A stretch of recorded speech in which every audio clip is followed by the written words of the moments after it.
like, that's how I envision you sounding when you're telling me, like, I made the neighbor kids cry. Oh my gosh, why do I just feel like this is gonna be an angry old person that's just mad children exist? Happy apple picking day! As usual, we're gonna do some quick reminders for all of our friends.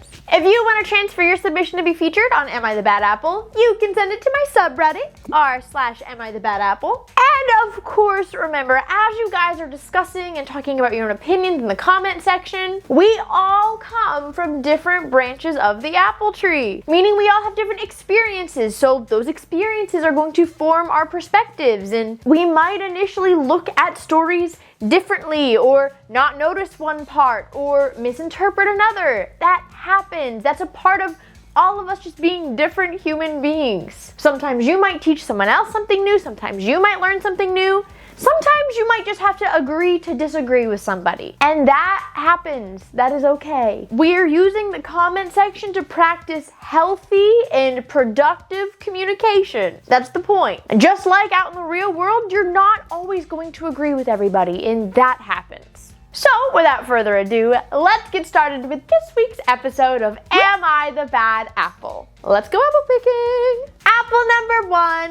Am I the bad apple for shouting at my daughter's teachers? My husband, 25 male, and I, 24 female, decided to put our eldest daughter, 3 female, in martial arts classes to help with discipline and also energy management. About a month after she started classes, there was an incident at school, and I got pulled in and was told that my daughter displayed violence towards another child in her class. I reacted like any mother would. Violence? What do you mean? What happened? The teacher proceeded to tell me that my daughter had been playing on some stilts and a little boy, 4 male, tried to take them off of her. My daughter apparently told him, No, it's my turn. You wait here. She then finished her turn and handed the stilts to the boy. My daughter then ran to pick up another toy, which was a scooter, and as soon as she touched the handlebars of this scooter, the same little boy followed her and tried to take it from her. She told him, No, snatching is bad. It's my turn. The boy then pushed my daughter to the ground, which is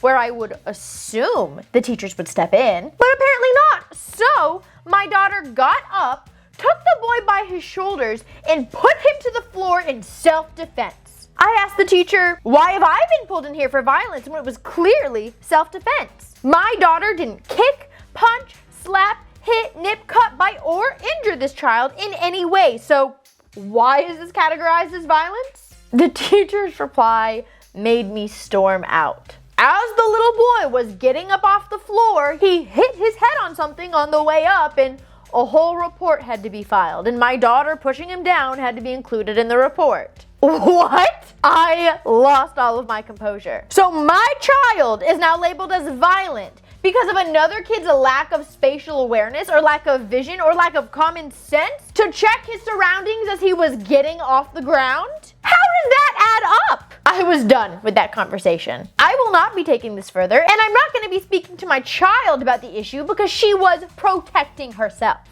I trust my daughter with you daily to care for her, to make sure that she's safe, to make sure that she is happy, and you are openly standing there and telling her that she's not allowed to protect herself? I didn't even wait for the answer. I just immediately walked out of the office. Okay. So, I want to make something very clear. Yes, the little boy was in the wrong. He did not know how to share. He was not sharing properly. He was snatching. He was grabbing. Like, the little boy was in the wrong. He did push the little girl to the ground. 100%. Not okay. Someone should have intervened. Do I think it's reasonable that perhaps when a teacher is watching 30 kids out on the playground, they might have missed that part? Yes, I think that happens. Let's not pretend that things don't slip by even parents when they're watching their own kids at the park, okay? That happens when you've got 30 kids you've got to watch on a playground. I'm not saying that it puts the little boy in the right, and I'm not saying that the eyes shouldn't have been on them. I'm saying that it happens. However, let's also not kid ourselves and call what the little girl did self-defense. Could you make the argument she was standing up for herself? Yes, absolutely. Was this still classified as self-defense? No. Self-defense would be her blocking or pushing him off of her as he was pushing her, but falling to the ground and then getting back up and retaliating, that's not self-defense. Self-defense is physically defending yourself as someone is actively attacking you. Getting up and deciding to do the same thing back is not self-defense. And I wanna pause because I can already hear the of all the keyboard warriors telling me that I'm saying that she can't stand up for herself, or I'm saying blah, blah, blah. That's not what I'm saying. Let's be reasonable. I want to take the gender of these kids completely out of it because in general, if a child goes and pushes another child down onto the ground, I'm not going to tell that child, yeah, it's okay to stand up and do the exact same thing back. That's not what we teach children. Now, if the child did stand up and push them back, would I just blame that kid? No. And the first kid needs to be dealt with. But in general, I'm not going to be an advocate for teaching young children that when someone comes over and punches you or pushes you or whatever, you have every right to do it back to them. I feel like that just sets up a dangerous, violent precedent that I am just not a fan of. Now, let's remember, I don't have children, okay? Would I feel different if I had children, if I had a kid that this happened to? Probably, but as an adult with no children who was a teacher, like my philosophy has always been like violence is not the answer. And I know there's gonna be some people in the comment section who insist that, there's a problem because all too often girls, get picked on or harassed or get bullied by boys. I understand that violence against women is a problem and that women need to be prepared to stand up for themselves. Let's not throw accusations and talk about I don't know what it's like, okay? Let's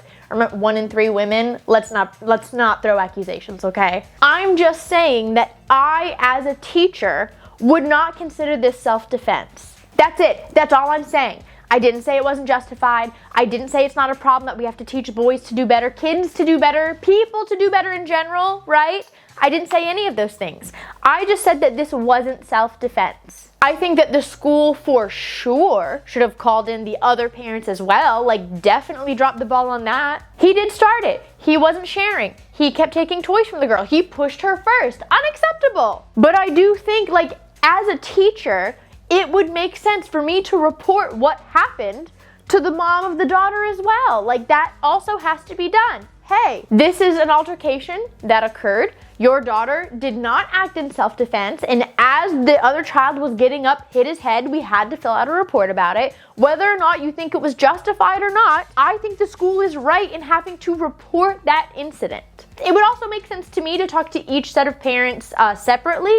So just because they weren't in the same meeting, in my mind, doesn't mean that they didn't talk to the other parents. But I feel like I need to go crabapple because whether or not you think the daughter retaliating and pushing him back was justified, I don't like the mom portraying it as something that it wasn't, Self-defense. It wasn't self-defense. It was retaliation. Now, I as a kid, let me tell you, would I have pushed that boy back when I was their age?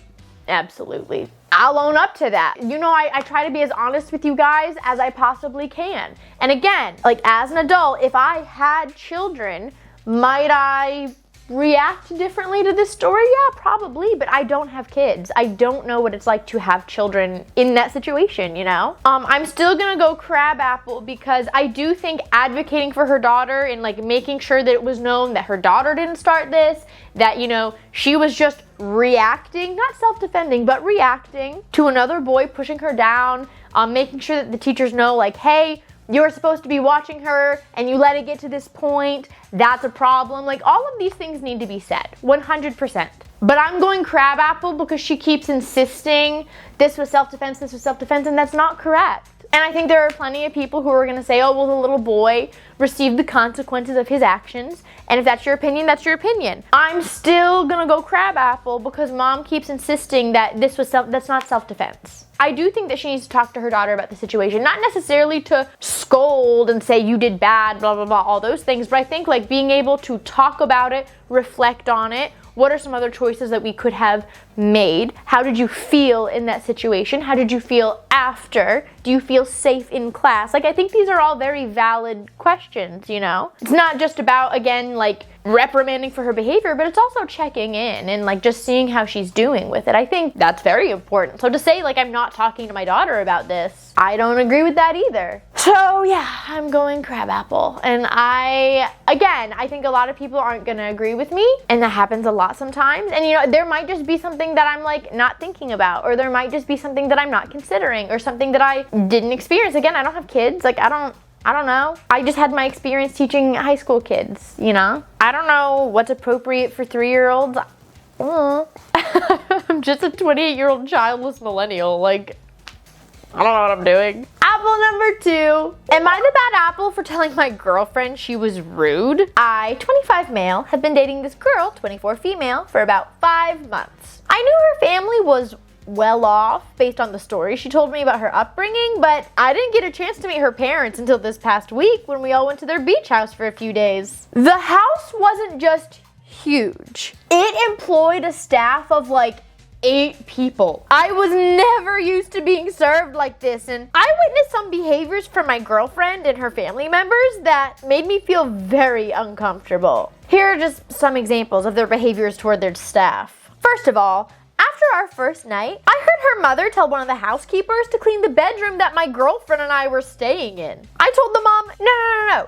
Everything's in order, that I already made the bed and tidied everything up, but her mother just brushed me off and said, in front of the housekeeper, that I shouldn't have bothered because that's the housekeeper's job. Excuse me? Then, the next morning, my girlfriend and I woke up early and I went to the kitchen to grab some coffee and saw the cooks were already prepping for lunch. I didn't want to bother them, so I just told them that I was gonna make coffee for myself. Well, then my girlfriend in the kitchen took one look and then went off to complain to her mother that the cooks left me and ignored me and made me make my own coffee. What? I had to explain what happened so they didn't get in trouble. Then on the night that was her dad's 60th birthday, we had this big fancy dinner with a lot of extra family friends as guests, and some of the staff came in to serve us and just stood with their backs to the walls waiting for any whim we might have. It was like some Downtown Abbey crap, like, oh my gosh. I kept my mouth shut for the entire trip, but as soon as we came back, I couldn't hold it in any longer, and I told my girlfriend it made me really uncomfortable how she behaved towards the staff. I gave the exact same examples of how I felt she and her parents were rude to them. Well, my girlfriend did not take this well. She said that I'm the jerk for judging her lifestyle. In her mind, we had a perfect weekend, and I was withholding my judgment until I could unleash it on her. I don't think I'm the jerk for speaking my mind and standing up for these employees. Was I the bad apple? Yeah. Like, I'm so confused. When you said that these people were really rude to their staff and like were just like basically insinuated they were rude rich people, like I had some horror stories come to mind, right? Like I was preparing for the tea.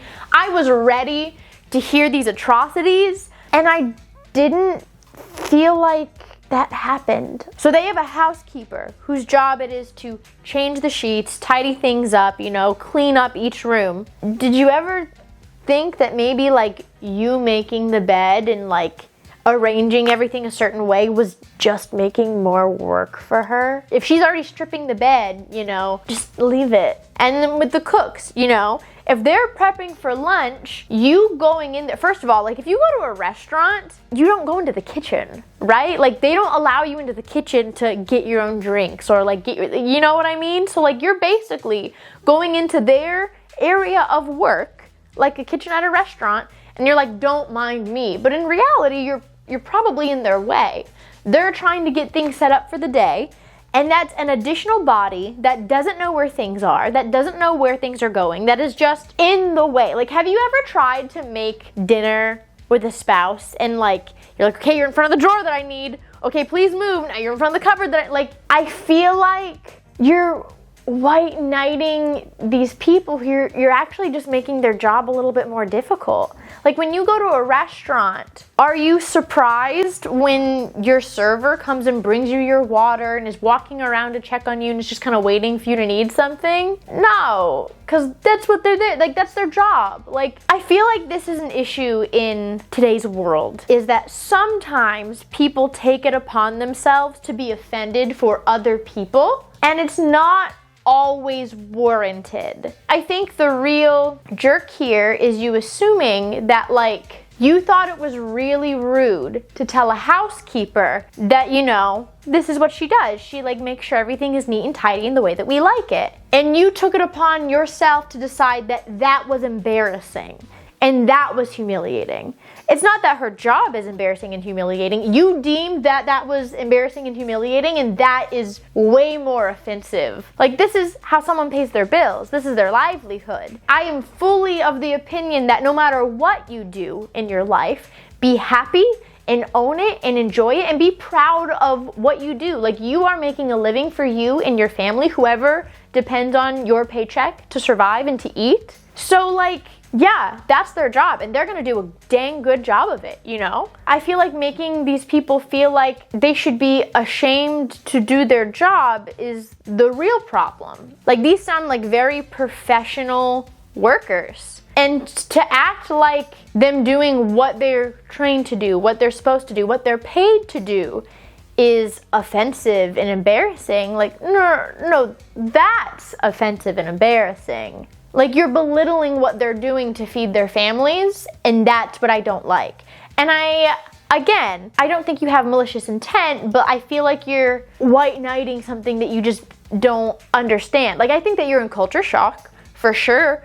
I can definitely see how being immersed into, 1% lifestyle can be overwhelming and different, for sure. But I don't see anything crazy that was done wrong. Again, I don't think you're a bad person. I'm still going bad apple. And I think that this is a really good reminder for everyone that just because someone is deemed like, oh, you're a bad apple, you're in the wrong, doesn't necessarily mean you're a bad person. It means that your actions here made you the jerk, but you can still be a good person overall. You can still make better choices later. You just were the jerk in this scenario. You know what I mean? And I think there's gonna be some people who would prefer crabapple because, again, we're deciding that they're not a bad person. But I think that if he just said I was uncomfortable by this, blah, blah, blah, then I would say crabapple. But the fact that he laid into his girlfriend and was like, you were rude, you're being entitled, that to me is what makes him a bad apple, is not just voicing, hey, this was kind of weird and culture shocky to me. Can we talk about it? But instead just blatantly, you're a terrible human. Like that, I didn't like that. So that to me is bad apple. Apple number 3. Am I the bad apple for not supporting my husband's business? I, 32-year-old female, am married to my 32-year-old husband. We've been married for almost 5 years, and it's been pretty difficult lately, to say the least. We've had challenges with each other, challenges with extended family, just a lot of challenges overall. We both work in different industries, so he works in film, is in the craft service union, and I work as a social worker. Overall, I've been generally pretty happy with what I do for work outside of how management handles things here and there, and I'm in the process of taking my licensing exam. As for my husband, despite the film strikes that have happened, he's been consistently working on a weekly basis, and financially we're doing okay. Fast forward to January of this year, I was at my friend's bachelorette party, and I received a message stating that my husband was gonna begin a candle business. I acknowledged it, but honestly, I was upset and surprised because this is yet another big decision that he's made without talking to me first and that I have to go along with to not rock the boat. Since the candle business began, he's now started telling me that he wants it to be big. He wants me to get on board and ultimately wants it to expand where I quit my job to tend to this business. He literally threatened to transfer all of our money and look into divorce if I didn't want to do more for the business and support his dreams. To be honest, I never wanted to go into business, and I just want to enjoy the simple things of life. Plus, I love working with people and working in a helpful profession. I knew that getting into the profession I'm in now wasn't gonna make a ton of money, and I've always been okay with that. He's also known that about me in my whole time of knowing him. 8 years together and 5 married, but recently he's been very vocal about how I need to make more money, and quite frankly, he just puts down what I do for work and thinks that I'm a robot at my job. Now back to the current dilemma in question. I've shared posts about his candle business on Facebook, but I just don't feel comfortable bombarding all my friends and family with, buy a candle, please buy a candle, you need a candle. Nor do I think anyone is obligated to buy anything. Well, he's angry at me because his family keeps asking why mine aren't buying candles and why I'm not doing more, and I'm also being told by him that I should be doing more to help his candle business. I mentioned today that I've shared a bit, but no one's obligated to buy anything. He's upset with me, and I just feel exhausted, empty, and wonder if I'm being the jerk. Okay, I have a few thoughts. For starters, I'm gonna start with not necessarily about this story. I'm gonna talk about me a little bit. I know some people just get so mad when I talk about myself. How dare I talk about me on my own YouTube channel?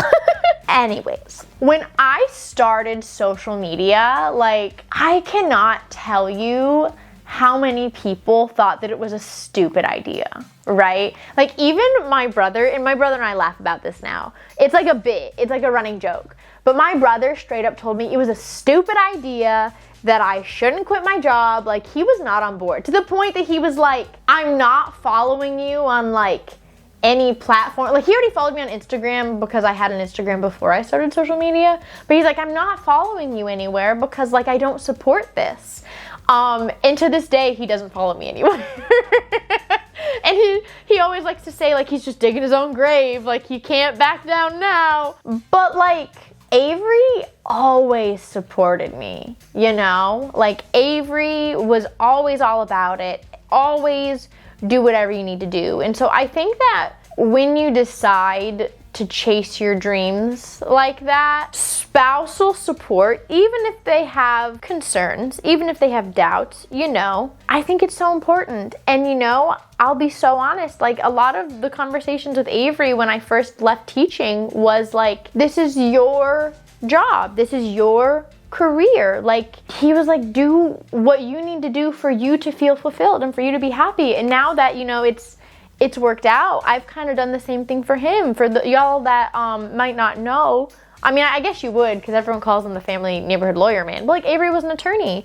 And about a little over a year ago, you know, he was in a part of law that it was workers' comp. Those who know, like, it's rough. It can be very rough. And he physically felt like ill going into work each day, right? And so because he supported me and wanting to take a leap of faith and do something different, I really wanted to do that for him as well, and I did. And now he's like pursuing pickleball things and is trying to go pro, and like, you know, I think that it's so important to have that kind of support. So even though, you know, yes, he should have like at least talked to her, he should have mentioned it, you know, I think that her supporting him and being fulfilled in his life, I'm a big advocate for that kind of thing. Now, like, obviously there are irresponsible individuals out there who like every other week have a new business idea, right? Like, if you know, you know.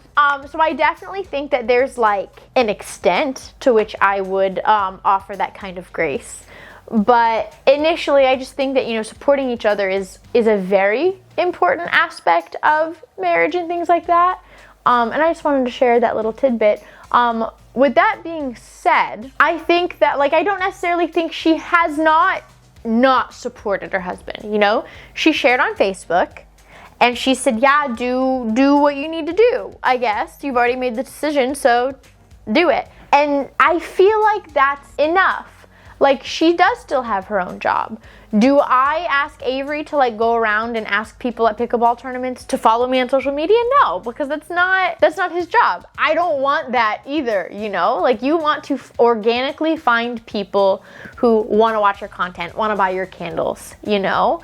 If you were to just go around, hey, my wife does this, you have to follow her. Like, they might not like my content. They might not like candles. They might not like the smell of your candles. You know, I think that organically finding your audience base, your customer base, I think that that is extremely valuable and it's very hard. But I think that forcing products down people's throats are what, you know, people hate about some MLMs out there. Not saying that he is one, but you know what I mean.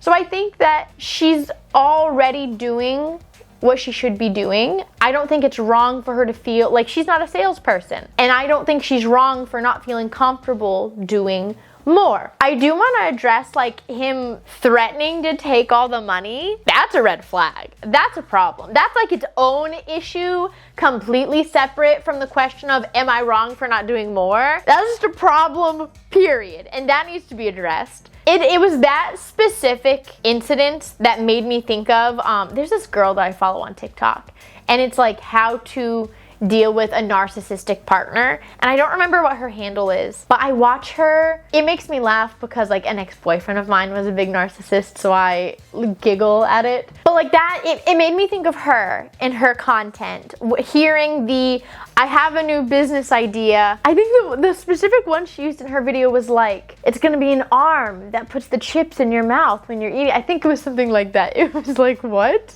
But anyways, hearing like, I have a new business idea, and if you don't support it, I'm gonna take all of our money. Like that reminded me of her content. So I would definitely maybe look into therapy and go from there. I know a bunch of people are immediately gonna say divorce, but it's not always that simple. You know, it's not always that simple. So I would start with therapy and go from there. See if any diagnoses spring out. Not in particular.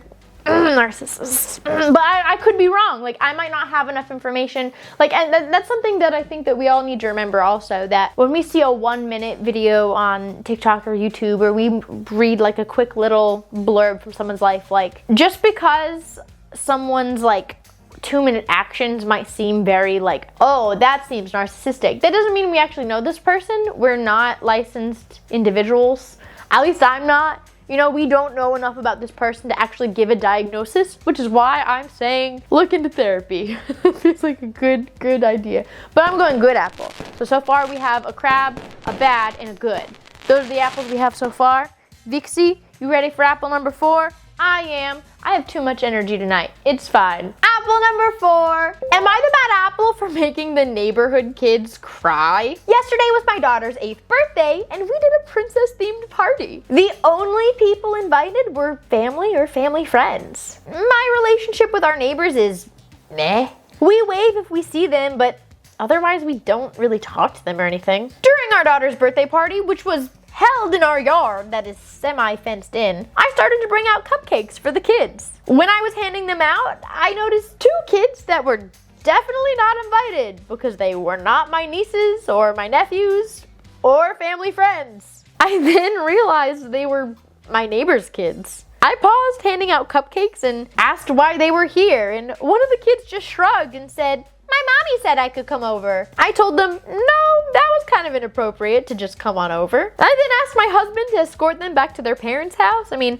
all the houses are decently spaced, so it's not necessarily dangerous for them to walk by themselves, but we just felt better if an adult was with them, and I thought it was done. Later on, after we did the whole cake cutting thing, our neighbors approached us. This time, it was both the parents and the kids. I asked what they were doing, because we're still having a party, and they looked confused, saying they were joining the party. I was a little agitated now and sternly said, no, you're not. You weren't invited. That this is a birthday party for my daughter and family friends who were invited. It's not an open to the public kind of thing. Their kids started crying, and they awkwardly started leaving, and their kids started crying, and it was just weird and uncomfortable. Well, the next day, I got a handwritten letter in my mailbox about how I treated my neighbors poorly and rudely, and that it was expected of me to share community events. That I made their kids cry. How dare I? Was I too rude or harsh or anything? Was I the bad apple? No, wow, that's bold. For the neighbors to just assume that they were entitled to like come to your daughter's birthday party. Like, there's so many strikes. You know, first strike when they were like, oh, the neighbors are having a party. Yeah, kids, I'm sure it's fine. Just go help yourselves. Like, we don't really know them, but for sure. Then when the kids come back and are like, they said we're not invited. Oh no, I'm sure it's fine. And just walking over, hey, we're joining. And strike 3 is like, oh, you didn't want us at your house with your family? How dare you? What? Like, who actually thinks that they're entitled to join someone's family event? Who would act, like, how do you misconstrue that as that's not a community event? Like, it's at their house. It's with their family. It's not like other neighbors are there. Sorry, I have cat hair in my eye. Oh. Like, that to me is crazy. That's so bold. I'm going good apple all the way. Wow. Like, at that point, that's not you making their children cry. That's their entitlement and their boldness and their unreasonable expectations making their kids cry. Like, oh my gosh, I say this pretty often, but like, your children are not other people's first priority, you know? Like, that's just so baffling to me. And it shouldn't be, because I see crazy things all the time. Like, I get so many crazy stories, but sometimes, man, sometimes parents just keep surprising me. All right, I got 1 crab apple, a bad apple, and 2 good apples. Oh no, it's the curse! So for those who don't know, oh my god, I think last week was the curse too. What? So for those who don't know, like a year ago, and like, I just picked these stories, like I get so many sent to the subreddit. I still got some to my email. Please don't send them to my email. And I just like, I don't pick them in any particular order. I'm like, oh, here's 3 I can use, or 4, I can't even count today. And last year, for like 2 months straight, we just got 2 good apples, a bad apple, and a crab apple. And it felt like we were cursed. And now whenever I get them weeks in a row, I just feel like we're cursed again. At least me, I'm cursed. Are you cursed? Did you get the same boats as me? Did you get anything different than me? Let me know. I love to read your comments down in the comment section. And I think that there are a few stories that we might have some different opinions on, and that is okay. I think that when it comes to content creators, people sometimes like don't understand we're just like people with cameras. Like, nothing makes me special. Like, I'm not better than any of you guys. Like, I don't know more. I don't know better. Like, I'm allowed to be like wrong. That's gonna happen sometimes. I'm gonna miss something every now and then. I'm gonna have like a take that is a bad take because I just didn't think about a perspective or an experience. Like, I'm not above that just because I have followers on YouTube. Like, I don't know how to emphasize, like, I'm just a person. I'm just a childless millennial with ADHD that's really obsessed with her cats. Like, I don't know how else to explain that to people. Like, my initial thoughts on stories that I'm reading for the first time on camera are not the end-all be-all, okay? I promise. So, definitely let me know down in the comments what you guys think. I love to read what you guys have to say. And as always, if you want a chance for your stories to be featured on Am I the Bad Apple, you can send it to my subreddit, r/AmITheBadApple. And for your well wishes, all right, what national day is it today? So, the 2 that I'm picking for today, it's National Orchid Day. So if you are a flower person, maybe go buy someone that you love some flowers, or maybe you'll receive some flowers, whether it's, you know, maybe for your sister, your friend, your mom, someone that you love. But if you're not a flower person, that's okay. It is also wear your pajamas to work day. All of my work at home folks, every day is that day. Yeah. I always feel like I somehow, like, subconsciously somehow match the national day. I feel like these could count as PJs. They're comfy, they're warm, they're so cozy. I really do like these. I got this off Amazon. This is very comfortable. As always, thank you guys so much for hanging out with me today. I hope you have a great rest of your day and hope to see you all next week. Bye, my lovelies. Mwah.